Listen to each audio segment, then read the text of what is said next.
Dearest gentle listeners, you are listening to The Ladies Bridgerton, the talk of the ton.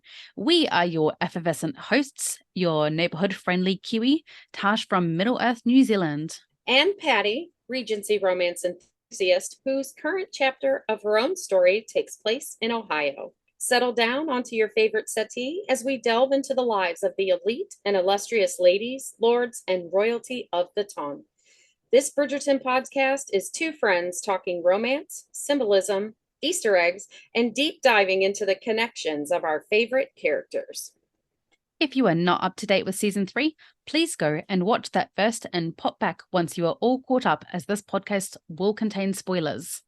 Last week, we discussed the emotional and mental states of our hero and heroine, Colin and Pen, as well as our secondary friend relationship, Eloise. This week, we'll analyze scenes from episode 1 that are both Polin-centric or advance the Polin story. Now we must make haste into today's episode.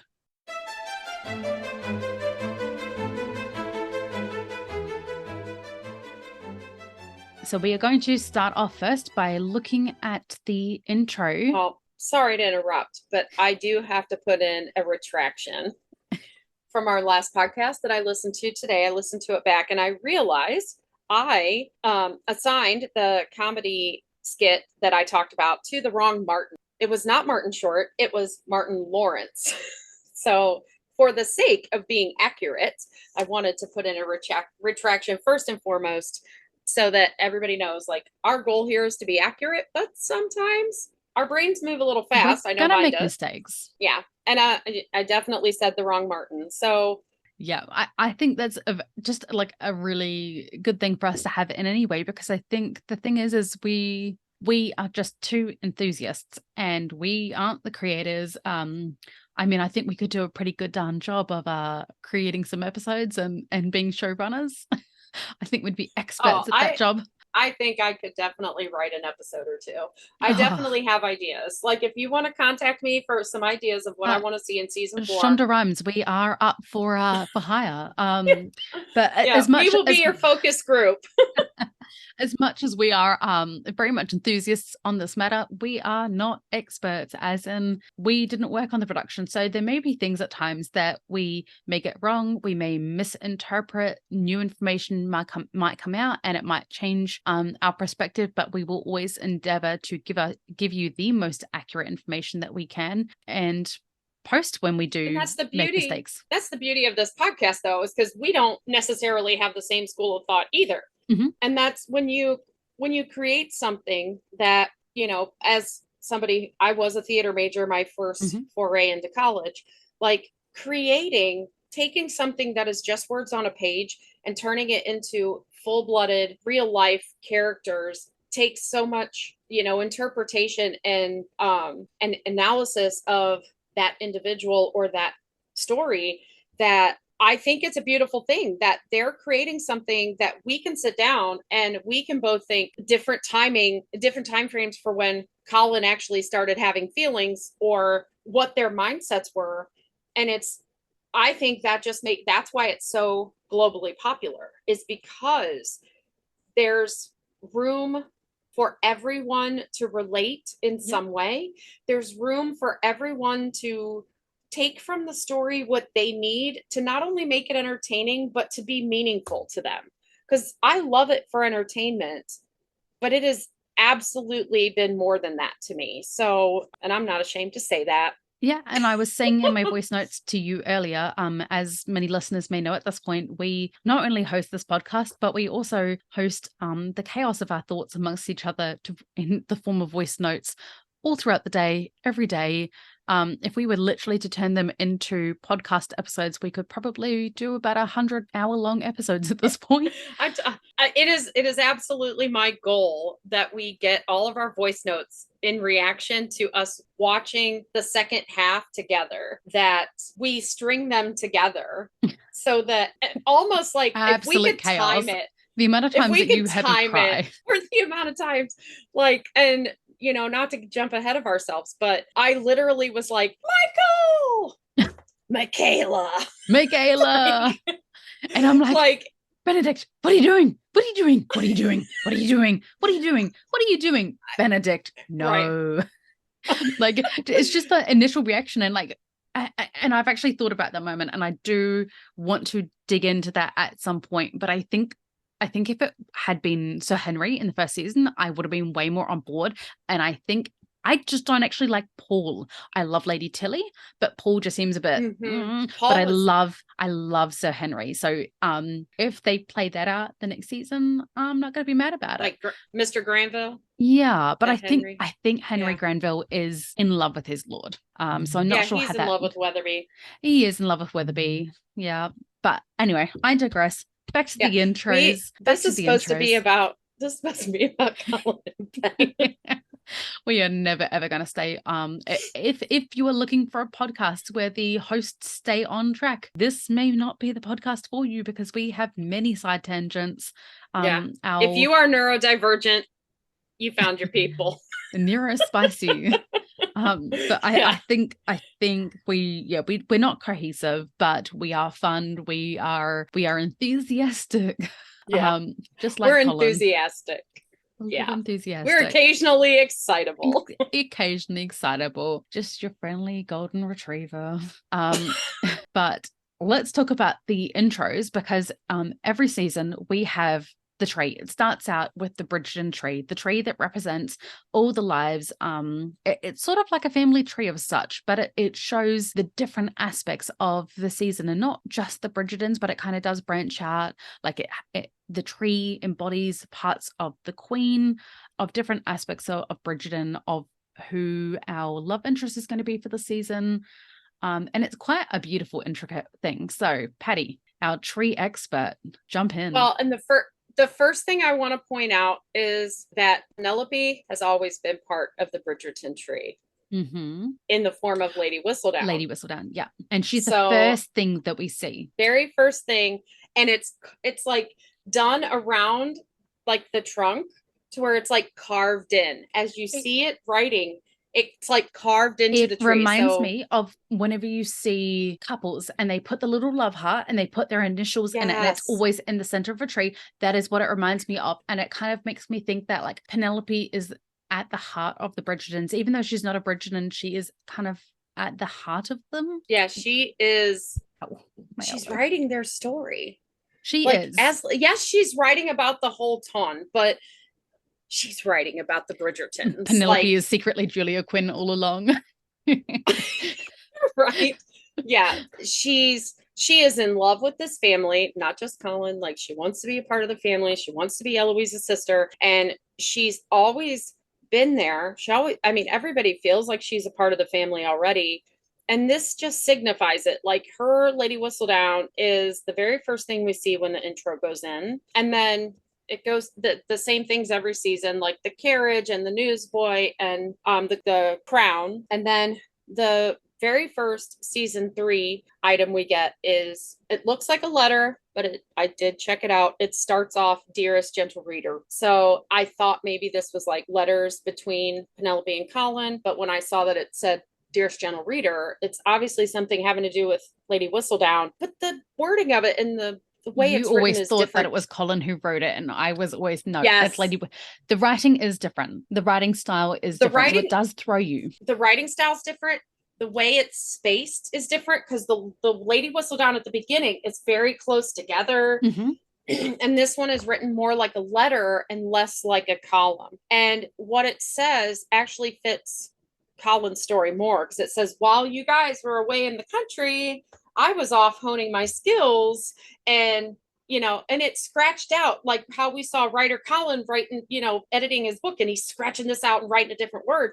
And it's got 3 different ways of saying honing my skills. Basically, I can't remember the other 2 right offhand, but it was, and then it said like, started to say like it's honing my skills and sharpening my, and then it stops and moves on. It stops. You don't see exactly, but it's the exact sentence that was said in a separate season. That sentence is used in another season, and it was Penelope saying, "Honing my skills and sharpening my wit." I feel like it was season 2, but at this point, don't quote me.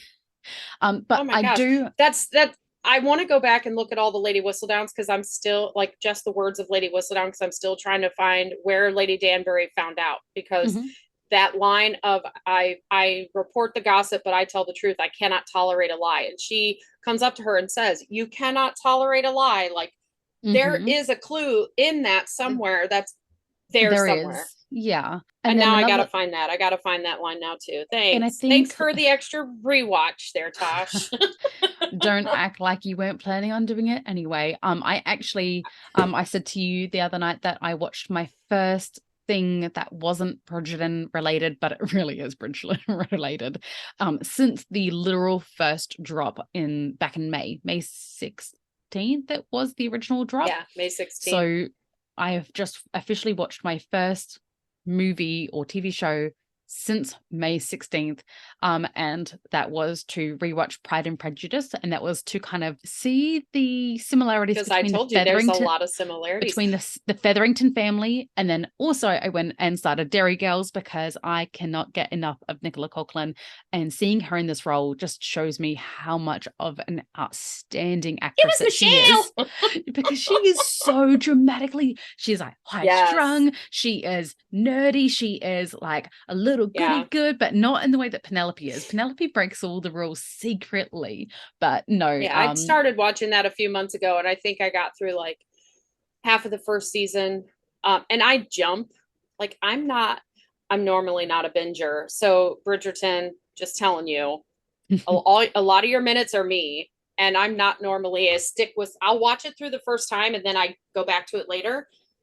So like I've watched the first like half of the first season of Derry Girls, and then I get caught up in something else or whatever. Like honestly, I'm currently rewatching Numbers, Derry Girls, Bridgerton over and over and over. Like I've watched some things, but just because I felt like it was a requirement, and I went through a period of shame. Like there's got to be something wrong with me, and then I was like, no, I'm embracing this, and there is nothing wrong with me. I think of the numbers that they have, they are realizing that it is like absolute repeat watches, because you watch the first time and you get that kind of you just enjoy the storyline for what it is, and then you go back and I've noticed some background features, and I rewatch, and like I can watch the same scene, and you know how something they do videos like this all the time, and they'll put something in the front, and they'll have a girl with big boobs or something, and you watch the video and all you can see is the boobs, and then you rewatch it because you read the comment section and they're like, oh my god, I can't believe that happened, and then you realize something dramatic happens in the background,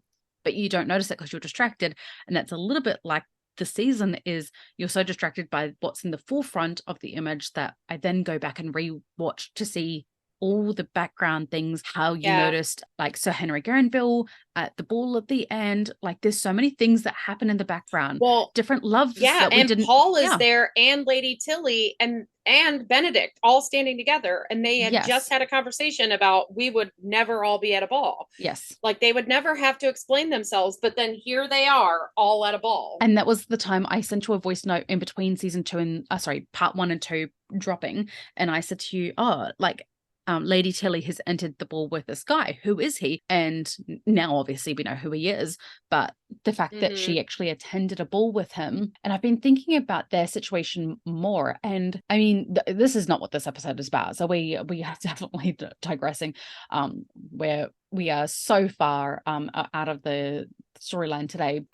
So let's talk. So we've now talked about the letter on the tree in the intro, and after that we see, I think next is the balloon.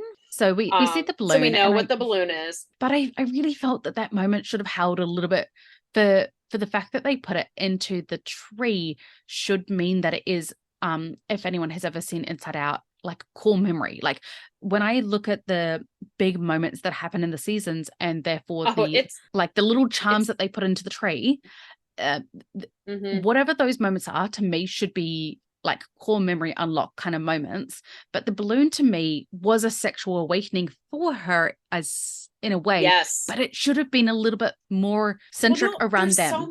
There's so much that goes on in that episode that is all about them. I'm not a fan of the stunt itself. I think that and not to detract from the stunt, I know having a stunt in this season was a big deal. It could have been a little more dramatic, like it could have been a little more danger to it. And I have my thoughts, and when we get to that episode, we'll discuss those. We will dig into it. There's so much in terms of this is really the first time, and it really pains me, and I'm using that phrasing specifically. It pains me that we don't see this part of Colin in part 2, where he is just transfixed when he gets super close to Penelope after he had his sexual awakening with her, which was the kiss. I don't believe that's when he fell in love. That is when he realized she is a grown woman. She is a sexual being. I think it's when he succumbed to his love. I think it's when he succumbed to it and was like, okay, I need to do something about this. I need to, because there's nobody else. There's officially nobody else. Like in the book, because we are book and show, in the book, it says for him, that kiss was glorious. Yes. And for it to be glorious, that means ain't nobody else. And that, like, so, I mean, we need to not dig into it, because my brain's like, yes, let me talk about it, but they're not. Yes, I definitely think the balloon, we see his being feral for his future wife, although we don't know. I mean, we're supposed to not know in episode 3 that that's where it's going, but we know because it's Bridgerton. We also see her. This is the first time. She's always looked at Colin like he's handsome and he's distinguished, but dude, he's yanking on that rope and every muscle is being used, and she isn't even thinking about her own safety, because she's like, man, look at that body. Distracted. Yes. And that plays into future episodes too, because I seriously, I believe there is a specific, because Colin doesn't wear very many outfits. So that's another theory I have for. We'll get into that. Come on, calm yourself. So, okay, Patti. Butterfly.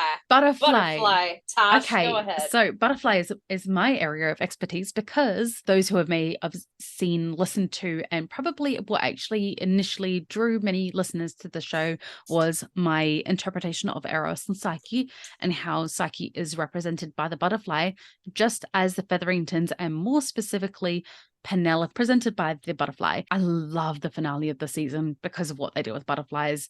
I thought that was just the best way to finish off. Chef's kiss, like, of all the the inventors balls, and how we've had the fireworks, and the way that the garden party lights lit up, and the lanterns, and then the hot air balloon, of all the things that they've done. And the Mondrich's the origami, mechanical origami is good.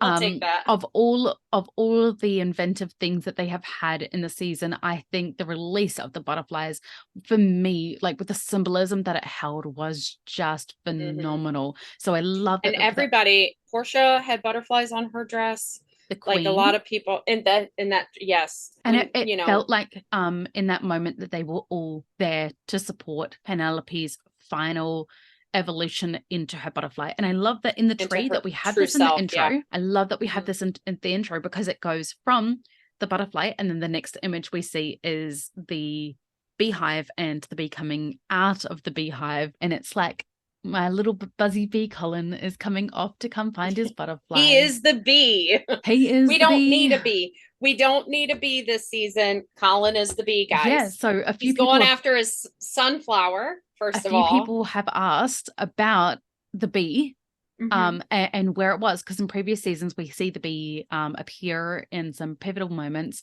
that kind of allude to the storyline, but this season we don't get it. And you and I have talked about it, and I think it is very much because Colin represents the bee, because he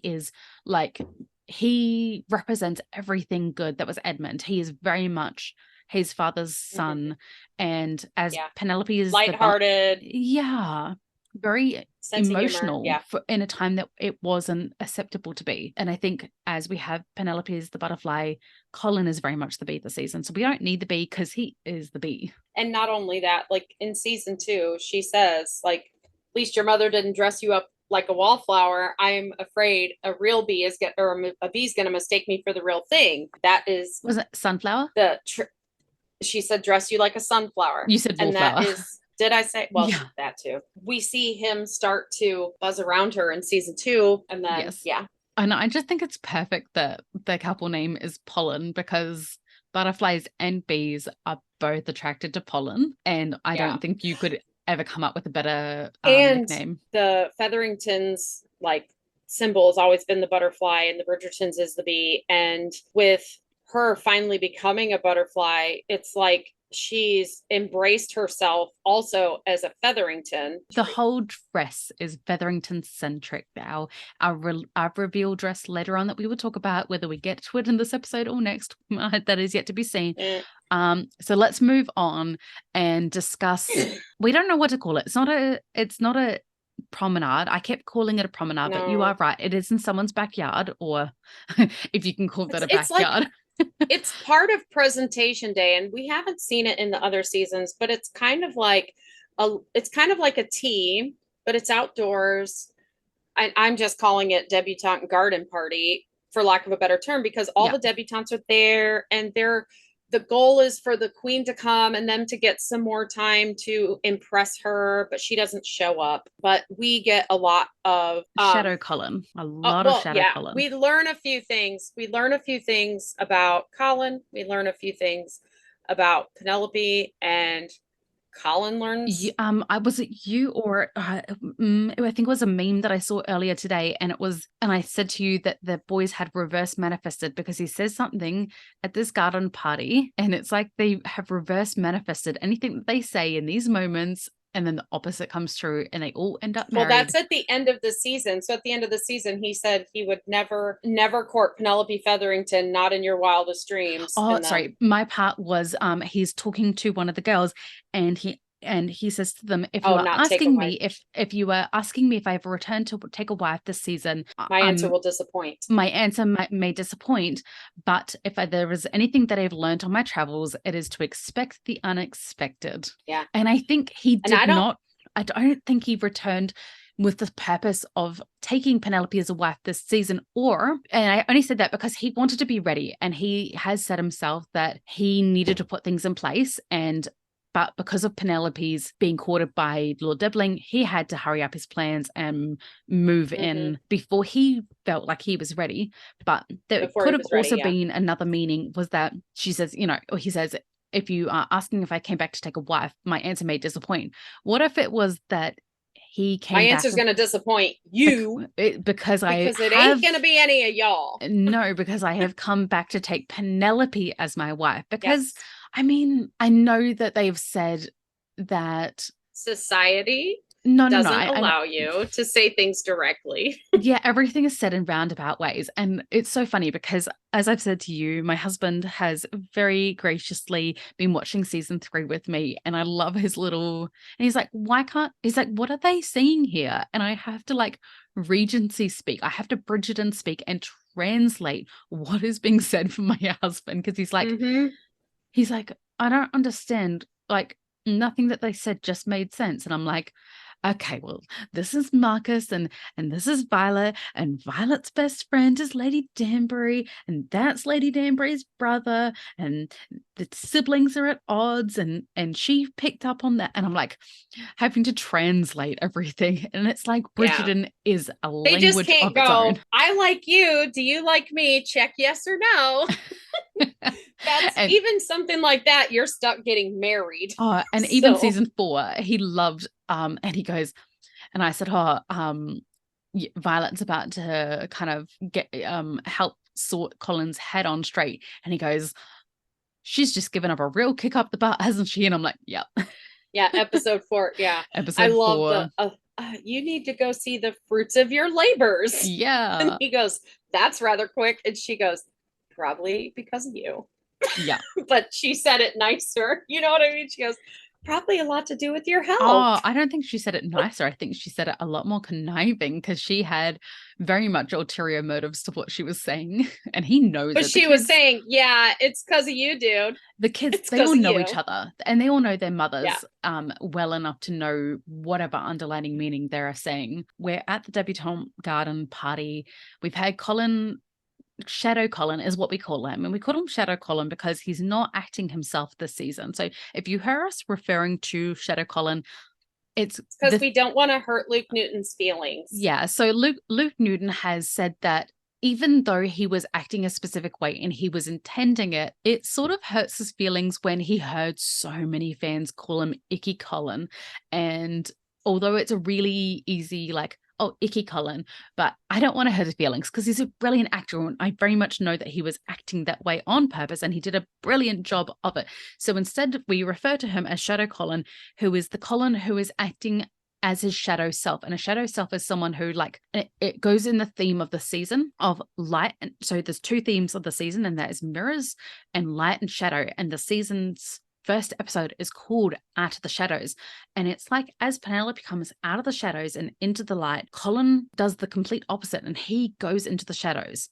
He loses that light. He loses that connection to Penelope. He goes into the shadows and he's returned to the shadows as his shadow self because he's lost the light that is Penelope. So in this season, or episodes, we will refer to him as Shadow Colin when he is acting kind of as his guarded, fake, charming self. Mm-hmm. Yeah, the fake charm. The fake charm. I also think, though, he does come out of the shadows in this episode, too, because he comes home definitely shadowed and he's trying to play the part of society. The second he realizes there's a problem with Penelope, it's gone. It is. He is back to himself, like, okay, that wasn't working. Like, I'm gonna go be genuine. I'm gonna go apologize. You know what I mean? So yeah, I think he came out of the shadows too. Like his act is for society. It's not for her. Mm-hmm. And he does tries kind it on of her use though. It at and this conversation we're about to have. The garden party. Yeah, he uses it at the garden party, but I think that is because he's insecure about what he's going to find when he converses with her. I think as we're about to get into, so he has that conversation with all the debutantes and he's being very charming and and he's talking them all up, and it is lovely in a way that he is giving girls attention in a way that they are craving, but it is also very inauthentic and very much, Colin is very authentic typically, and so to see the side of him, and I think that's why so many of us were so taken aback by this new behavior, because Colin is someone that we love because he is so sensitive. He has that protective nature, but not in a like aggressive. He's genuine. He's very genuine. He is, and we love that about him. He's very much that golden retriever boyfriend type that will do anything for you. He will just love you endlessly, and to see him come back and kind of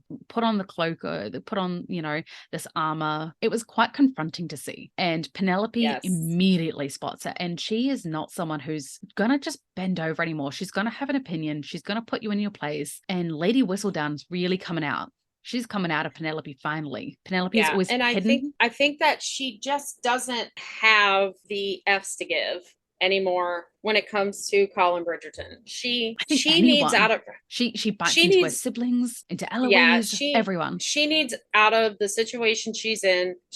Everybody else has a control of a piece of her life, and she realizes that she's not going to go anywhere until she takes control. And now, mind you, she heard this thing, and then Colin ends up going off to travel. So she hasn't been able to communicate her feelings about that. And he has no idea she's angry. So we kind of see the claw. I mean, and I think he sort of does when he first approaches her. I think he's quite intuitive and he knows that there's something just off. Yeah, he's looking at her like, what is your problem?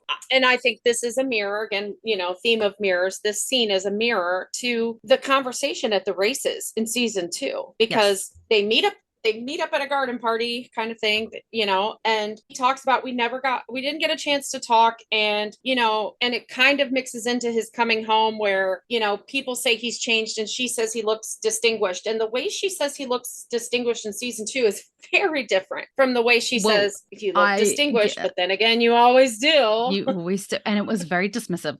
So Colin approaches Penelope, and I think immediately he knows that she's got sort of this, like, she doesn't look eager to see him as she always does. Like she always allows him to approach. He snuck up on her. He did. And I think he knew that she was avoiding. Flit around. Yeah, she's seen him flit around, and she never approached him. So he caught her off guard. But not only did she not approach him, she didn't make herself approachable for him to get a moment with her. And he comes up to her and and you always talk about the pauses where he pauses to ponder what he actually wants to say, or to control what he wants to say before he changes and makes it society appropriate, shall I say. Yeah. Pen, pause. It is good to see you. She replies, is it? And he's like, oh, truly. He goes, truly is. Truly, it feels like I've been absent for years instead of months. And truly, I think that's important. And I put in my notes here that it is because he did not have her to write to him this time that the time has felt so expansive. He has been disconnected to her in a way that he hasn't been probably since they met, really. They've probably never had this long a period where he did not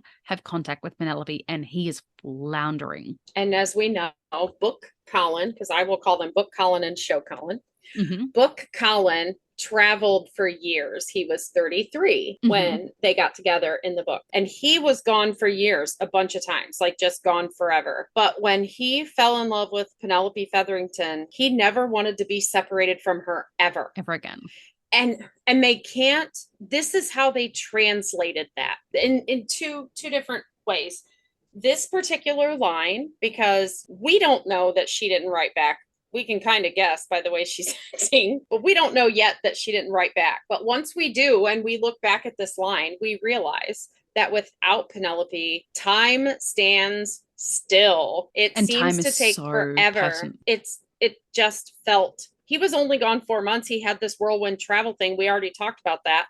And after listening to his costumer talk about it was even more whirlwind because he acted like he was on a ship for 6 weeks sleeping in his clothes.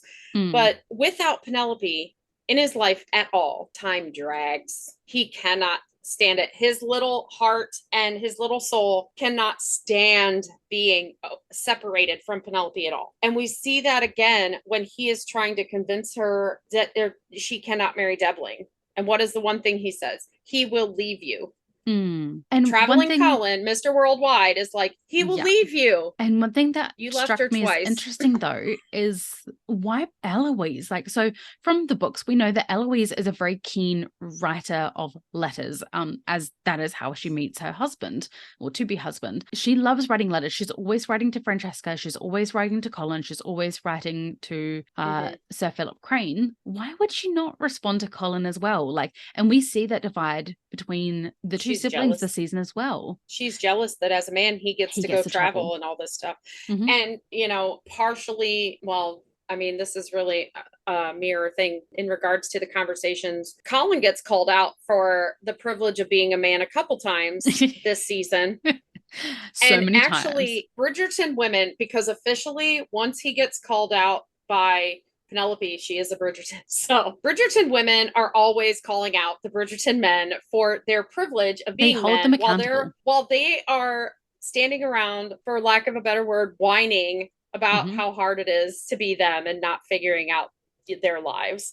But yes. As I was saying to you in episode 307, I think, of the official Bridgerton podcast, Nicola Coughlan says that one of the reasons that she found this season and the strength of women and what they do and how they hold their own game against the Bridgertons so important is because although that this is a time period from 200 plus years ago, these are still issues that women are facing today that men do not like. Women let me rephrase. A lot of men find it very intimidating to have women in power, to have women be the breadwinners, to have women be superiorly intellectual in relationships. And this is very much a modern day problem. And I love that they have put an old school spin on it because these issues have been around for literally millennia. And she said that I struggle with them giving the toxic masculinity to Colin because he's been very actually progressive and feminist, bringing, embracing the fact that Eloise is into women's rights, bringing her that book, telling Daphne where the duel was in season 1, understanding that this is her life and this is a choice that she should be a part of, and just all of a sudden now and yes, Book Colin also was jealous, but that totally had to do with his own writing. And it didn't last this long. He never if you actually listen to what he said to Marina, he never once admonished her for having slept with Sir George. Yeah, no. And that he was never that. And he even said, I would have still married you. Yeah, she took it as, she's like, I'm not gonna feel ashamed. I'm not gonna take shame from you or anyone. And he wasn't shaming her. No, not about that. He was upset that he was lied to. Yeah. Yes. That it was the truth was kept from him, which we also see this season. Mm-hmm. He likes directness, and Penelope's very direct, but she was worried about losing him. I get it. Mm-hmm. Not everybody would accept Lady Whistledown. No. Okay, so let's get back to the garden party. Penelope says much has suddenly changed in that time. And the undertone of what she's saying is that what she feels and how she feels about Colin has changed after what she heard him say to the other lords, the Lord Squad. Yeah. The Lord Squad. Outside of the Featherington Ball, that after what she heard him say, she is now saying, what I feel for you has changed. That is, mm-hmm. And I think at this point, he now realizes that Eloise and Penelope aren't in each other's pockets as well. And he can see that Eloise is off with Cressida. Well, he tries to take what she said and act like it was about how he looked, his clothing, because that's what everybody was talking about. So he assumed, and I don't know if he assumed that or if I don't know if he was really ready in the middle. He was being a little bit egocentric. She wasn't standing on the side. They were in the center of the garden. So I just don't think he was ready for that conversation. So he's like, yeah, it was all the rage in Paris. Like he clothing. But it was all the rage back in Paris. Pointing at his clothes like, dude, you were having two different conversations right now. Yes, which can be typical in a relationship. So, and she's like, and you look distinguished, which you always do. Like, I was not talking about your clothes, moving on. Yeah, and it's like he kind of dismisses his clothes as they're just clothing. He says, well, when all is said and done, it's merely clothing, and that's really harmful to Penelope and what she's going through right now, where she has no say over anything. She doesn't even get a say in how she's dressed. She has told her mama for years that she hates being in these citrus colors, and yet her mum has specifically kept her in these colors. And I think I've talked a little bit about I think Milady Featherington's reasons for not dressing her daughters in the Featherington colors, and I think it's very much due to her hatred. There's no other way to say it. She hated her husband. Hatred for Lord Featherington. Yeah, she did, and so I think that's why she believed dressing them brightly would attract attention to them and get them married off faster. Because butterflies are attracted to bright things. Yeah, pretty. But colors. I also took that line. To me, that was very much Colin Bridgerton. That was not Shadow Colin. That was kind of acknowledging that he sees her, and much like they're saying words, but they are having two different conversations, and he's just reminding her that he sees her and he knows her. I don't know, like I kind of think this is kind of part Shadow Colin, as in like he's being very surface featurey with Penelope and she's hating it. Yes. He delivers it like Shadow Colin, but what he's actually saying, because he knows that what she is currently wearing is the bane of her existence and the object of no one's desires. Okay. He knows the dress she's wearing in this scene, I love it. It's intricate. I love bright colors. And not that I would wear it as a dress. I think if I had a shirt like that, I might rock it. But it's absolutely, he knows she has a problem with always being dressed in yellow and citrus. She has made it quite clear that she doesn't like that coloring on her. And I think in that moment, because she does throw away the line, or I'm talking about it like it's an actor thing, but she says like, oh, you look distinguished, but you always do. He's taking that as like, she doesn't get to dress how she wants, and she feels unattractive, and she feels like she's not presenting her best self. And so he's in this moment saying, it's just merely clothing. Like, it's just us, Pen. Like, I see you. I don't give a crap about what you're wearing. Secretly, I'd like you to take it off, but not here. And I love that moment when he's like, and other things I've been waiting to see for so long. Like, and there are other parts I've been dreaming about. Yeah, I'm like, I bet you have. And I will talk about the nightgown and robe when we get to it, because seriously, like, how do you dream about her in a nightgown and robe and you've never never seen her in a nightgown and robe. That's some vivid dreaming. Yeah. So okay. So yeah, I think that I'm finishing that line, I think, was him being like trying to get them back to good and trying to tell her like he understands that she's not getting to present her best self, but he doesn't care. That's how I took that line. As much as he presented it like Shadow Colin. She's not ready though. She's not ready to hear any of it because she's not ready to tell him. She wants an apology first. Well, she's not ready to tell him what he has to apologize for. So it's kind of on her as well. She just wants to be mad right now. She does. And you know like, what? Leave me alone. You know what? We're allowed to be. You know, we see him having to take his time and he kind of punches her a little bit in later in the season as he figures out his feelings. She now has to have the confrontation of, okay, Colin's back in town. This is making me bring up all of those feelings of insecurity that I had from last season, and she just needs time to process. And I think this garden scene had multiple. He came back on presentation day after saying he wasn't ever going to court her, and here he is flirting with all these chickie poos. That she is just like, I am going to be watching the man I love, who will never love me, find a wife this season. Like, I really feel like that is the impression she got, because the other girls did too. They asked him directly. And I just think that she was like, this is it. I'm literally watching the end of my dream. The end of my dream. She's always the first one. Now. She's always the first one to say when someone has, like, Lady Whistledown is always, Lord Bridgerton has let it be known that he is after a wife this season. Lord Dibbling has let it be known that he is searching for a wife. And so she's the one who's always reporting when people are in search of a spouse that season. And she's like, do I have to do this about Colin? Like, is he back in search she's of a like, wife? Yeah, like she's like, she please doesn't want to do it. No, please don't make me do it. No, don't make me report about you being with another woman. I can't handle it. Yeah, and there's times actually where people should have known that she was Penelope. How did they not know? Everybody should have known. No one knew she was Penelope, to be fair.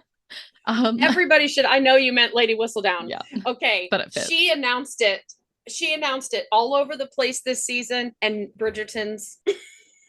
Yeah, not even. I will get into every single. Yeah, everybody. Like the whole of society. Her mother. Yeah, and it was all there. It was all there. So she cuts Colin off, and he's like, and he's left looking dumbfounded. Like, he's like, what has just happened? This is not the girl next door that I've like returned to make moves towards. When has Penelope ever been mad at Colin Bridgerton? He does not know what to do with himself right there. No. And then we see another interesting interaction with her sisters, and I love that I called this one before the season came out.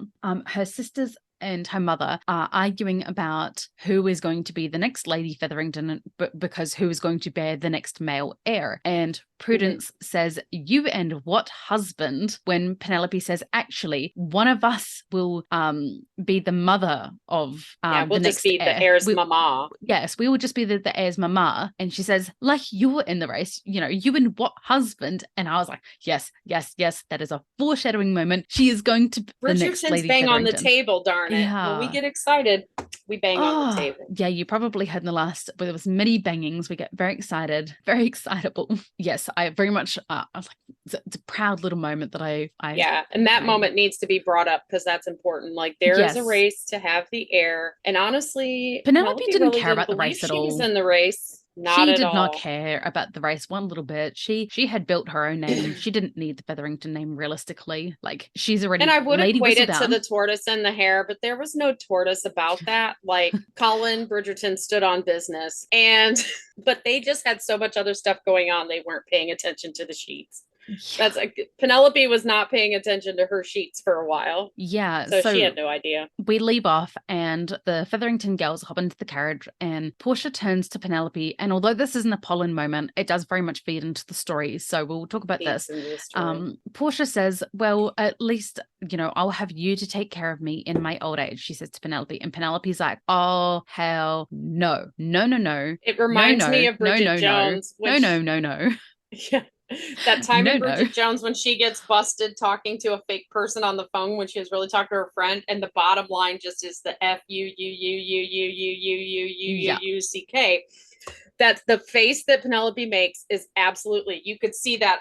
I just saw it, visualized it across the bottom of the screen. It was the same thing. Like, no, this is my life. I cannot have it this. was the skull emoji like planted all over her face. So she's like, I would rather die. I would rather perish and die. I would rather die of embarrassment over saying I like grass.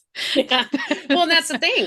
She, at this point, like, she's gonna be a nursemaid. She either, like she says to the modiste, I'm either gonna be at the whim of the most cruel sister or the most simple sister. Well, she didn't say sisters, but she said, I'm either going to be at the mercy of the most cruel or simple person I've ever met. I know. Yeah. And she's the one person she was holding out for. She doesn't believe is an option anymore. She has zero prospects in her mind. Yeah. So she's just gonna put herself out there and take whomever. Yeah. Well, she stirs through the night. She stirs through the night, and she kind of comes to the conclusion that no, I'm not willing to be just a participant in the story anymore. Like, sorry, I'm not going to be just like a bystander. I'm going to be a participant. I'm going to take back my power. I'm going to choose my own path. I'm going to do things for myself. She's not going to just report the news. She's going to be the news. And she was.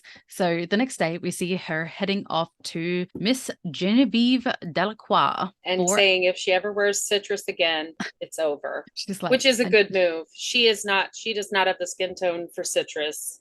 Although she's had some really beautiful, she's had beautiful dresses before this. Like there are dresses, season 1 and season 2, that I've really liked. I think that if they were to style them correctly, if they were to put in the correct, like they could have the exact same dress, but put in the correct waist and style her correctly and do her hair. I think her hair is actually the biggest transformation. I think that's the biggest difference is her hair, more so than her clothing. She wore her hair down a lot in season 2 as well. And the little cap sleeves, I love them this season. Yes, I loved the little sleeves.